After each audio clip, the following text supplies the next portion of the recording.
Chapter 20. "Do you think that I could lift a rock that is bigger than this car?" Kenny asked. He was riding in the back seat of a blue hatchback sedan. Alicia sat next to him. "Yeah, I bet you could," Cedar muttered. "Do you think that I could lift a house?" "I don't think so. Houses are not made of rocks." "Some of them are. I can feel some of the houses more than others."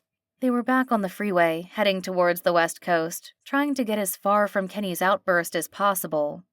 "You can feel the houses?" Cedar asked. He looked at Kenny in the rearview mirror, trying to gauge if he was exaggerating or not. "Yes, can't you?" "Yes, I guess I could if I was close enough." Cedar turned his head back to glance at Alicia, looking concerned. "Unfortunately, the houses are a bit too far away for me." After Cedar had helped Kenny get back under control, he had rushed them to the car and taken off. They were all silent, the anxiety building as Cedar drove as fast as he could away from the area. He slowed down to near the speed limit after a few miles, but the anxiety did not decrease. It was Kenny who first broke the silence. He spoke quietly at first, but when Cedar's grunts turned into words, he talked like the event was one grand adventure that was now over. Each time the car rocked, pain shot through Alicia's body. Bruises had already started to sprout up on her arms, turning them a dull red. She had used her back to shield most of her body. She sat rigid in the back seat, trying to minimize jostling. Cedar had not relaxed either. His body was stiff, and his face seemed locked in stoic concern. "Do you think I could lift the Grand Canyon? Are we going to the Grand Canyon?" "I don't think lifting the Grand Canyon would be such a great idea," Alicia said. "Why?" "Well, if you lifted it, when it came back down, it would smash everywhere, and then the canyon would be filled with rocks. There wouldn't be a Grand Canyon anymore." "Oh, right." Kenny stared out the window, lost in thought. Alicia imagined him dreaming of the Grand Canyon. She hoped that dream did not involve him plotting on how to lift it. Alicia wasn't sure he had that much power. All she knew was that her son was capable of a lot more than Cedar had thought that he was, and what he could do had him concerned. "Do all elves have earth magic?" Kenny asked, still staring out the window. "No, all elves have magic. Some have earth magic, but not all of them."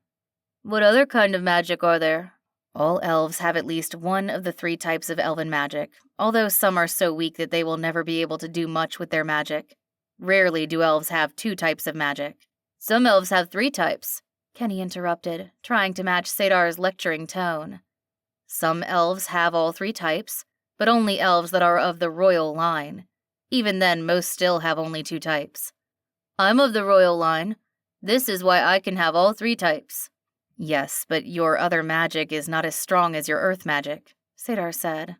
"Why?" "Your earth magic is pretty strong. You can feel the houses that are pretty far away." "My other types of magic could be that strong." "Do you think that they are?" "How would I know?" Kenny asked. "I didn't know feeling houses meant I am strong." Alicia couldn't help but chuckle at her son. Cedar shifted in the driver's seat but otherwise ignored her. "You said that you did illusions at school?" "Yes. Do you want to see my dragon? You already saw healing when I healed your arm." "Oh." Kenny turned and looked at his mother. "I'm sorry, I forgot." He reached out his hand and laid it on her arm. Alicia's body started to hum, like being filled with an energetic bright light. She felt better, like she had just lay down and taken a long nap. The pain had taken up so much of her awareness that its sudden disappearance was shocking. "Is that better?"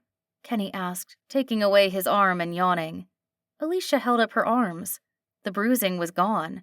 All that was left was the dirt and the dried blood. "Are you okay?" she asked. "Yes, just a little tired, but I could still show you my dragon if you want."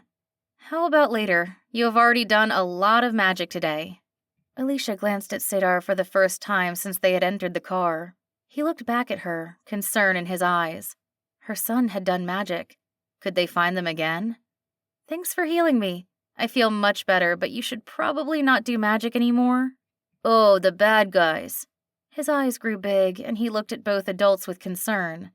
"I'm sorry, I forgot." Alicia reached over and moved the ends of his brown hair out of his eyes and rubbed her palm over his dimpled cheek. "I think it is good you healed your mom," Cedar said, keeping his gaze on the road. "I bet she feels much better now. Don't worry about the bad guys. I will stop them from following us. I think it is probably best that you take a nap now. Okay. Kenny yawned again and then laid his head on Alicia's arm. He was asleep instantly. When he healed you in the bathroom, Alicia said, he was so tired he fell. He has used magic twice in the last hour and he is just now taking a nap. Magic is like anything. The more you practice, the better you become. That seems like a big increase. It is, but he is also a prince. Even you don't seem convinced by that. Alicia looked out the window, watching the cars driving next to them on the freeway. In front of them was a family with their SUV packed with suitcases. She could see a teenager, their phone reflecting back the noonday sun. They took out their earbud to talk to someone on the seat beside them that Alicia could not see, then they put it back in, their concentration back on their phone. Alicia looked down at the top of her son's head and leaned over to plant a kiss on top. He is the first halfling. Sadar's voice broke into her reflection. I am surprised he has magic at all since he is part human. His control is lacking, but his strength is astonishing. If there has never been a human elf before, then how would you know? Humans cannot do magic, not compared to elves. It seems combining the two bloodlines together has given him more magical strength. I wish I could really test him to really understand his limit. Alicia watched Sadar as he spoke. She felt like she had begun to see the subtle changes in his face as he went from confusion to almost fascination. Looking at him, she supposed others would find him attractive. He had a strong jaw and symmetrical face that others enjoyed, but always made Alicia nervous. His silver hair next to his olive skin gave him a sense of exoticness. What do we do? How are we going to keep my son safe? He has to go see the king. The king will be able to give him tutors and guards. No, you will not take my son to see that monster. You said you would keep my son safe. There must be a different solution.